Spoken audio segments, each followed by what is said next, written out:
bienvenue dans une nouvelle vidéo. Aujourd'hui je vous parle d'une histoire très étrange, très mystérieuse. Je pense que vous allez apprendre certaines choses comme moi j'ai appris dans cette histoire. J'espère que cette vidéo va vous plaire et si c'est le cas, à la fin n'hésitez pas à me mettre un petit pouce bleu, ça me ferait très plaisir et n'hésitez pas aussi à vous abonner. Alors on se trouve aux États-Unis dans une petite ville qui se trouve au Texas. C'est l'histoire de Olivia Mabel et Travis Mabel. C'est l'histoire d'une famille qui a vécu un moment très tragique dans leur vie puisque leur fils de 7 ans, Hayden, s'est noyé dans les dents qui se trouvaient dans la propriété. Il est mort le 13 mars 1990. L'histoire se tourne principalement sur la mère de Hayden, Olivia, puisqu'elle a très mal vécu et elle n'a pas supporté la mort de son fils. Du coup, elle a fait une très grande dépression, elle s'est retirée de tout le monde, que ce soit de son boulot, de sa famille et ses amis. Et un an après la mort de Hayden, Olivia et Travis ont divorcé. Du coup, Olivia s'est retrouvée toute seule chez elle et la dernière fois qu'elle a été vue, c'était en septembre 1991.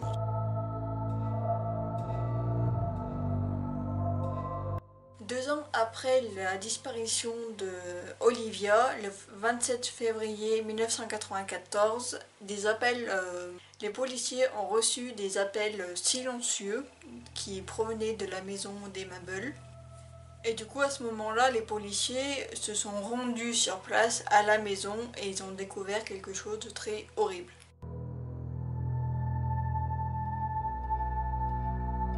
En arrivant dans la maison, ils ont découvert une maison plutôt abandonnée, sauf à l'exception de une pièce en particulier, la chambre de Hayden.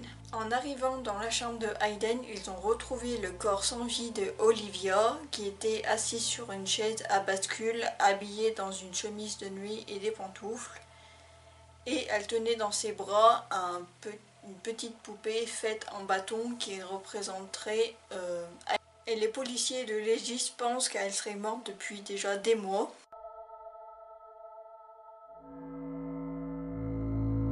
Sur l'hôtel de Hayden, ils ont retrouvé des objets personnels à lui, mais aussi des dessins faits par Olivia, des dessins représentant son fils. Une boîte avec un drap d'enfant dessus, des photos de Hayden et aussi plein de lettres écrites par Olivia.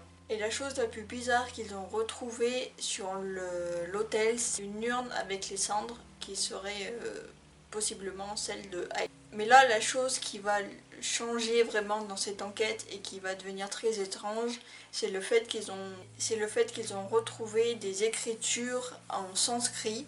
C'est une écriture hindoue et c'est là que c'est très étrange étant donné qu'elle est américaine et que c'est aux États-Unis. Et cette écriture voudrait dire construire ou reconstruire. Ils ne savent pas vraiment.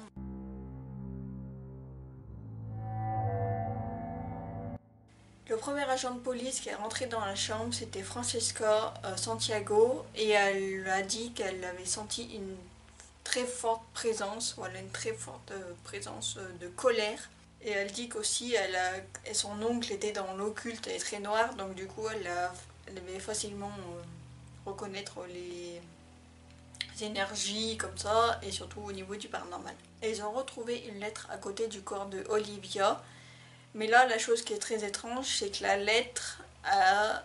Mais la chose la plus étrange, c'est qu'il y a une date de cette lettre, qui est la même date où ils ont découvert le corps de Olivia, donc le 27 février 1994, sachant qu'elle était morte déjà depuis des mois.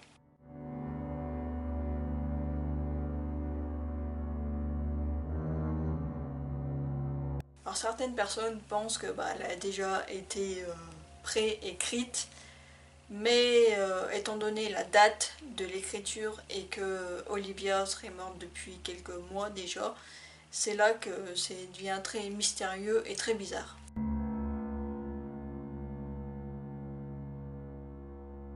Alors peut-être certains se diront que c'est peut-être quelqu'un d'autre qui l'a écrit, Mais en sachant que Olivia a écrit énormément de lettres pour son fils, bien évidemment c'était les mêmes écritures.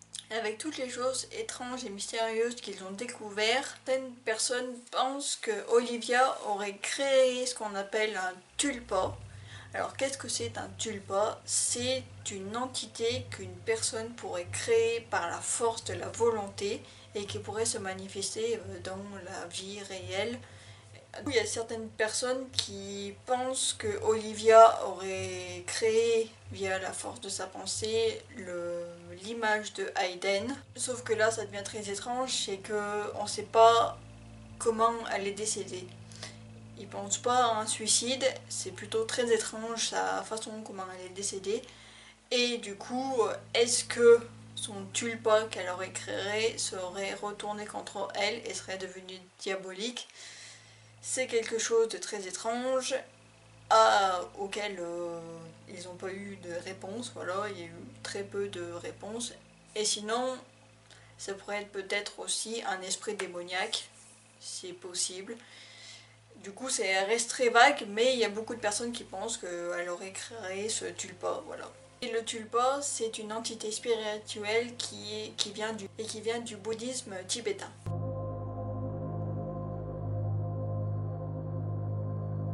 Et l'agent Santiago dit que la chose la plus étrange qu'ils ont eue dans cette enquête, c'est la lettre qui a été écrite, du coup, au même jour où ils ont découvert le corps de Olivia, et du coup, ce qui dit qu'après, il y a plusieurs personnes qui disaient qu'elle a été écrite à l'avance, mais étant donné que l'agent Santiago s'y connaît déjà un petit peu dans le paranormal, elle pense que c'est autre chose et beaucoup plus quelque chose de plus paranormal que du fake. Donc elle pense que dans cette maison, elle n'était pas toute seule et qu'il y avait quelque chose d'autre, de beaucoup plus fort et de beaucoup plus démoniaque. Donc voilà, donc j'espère que cette histoire vous a plu.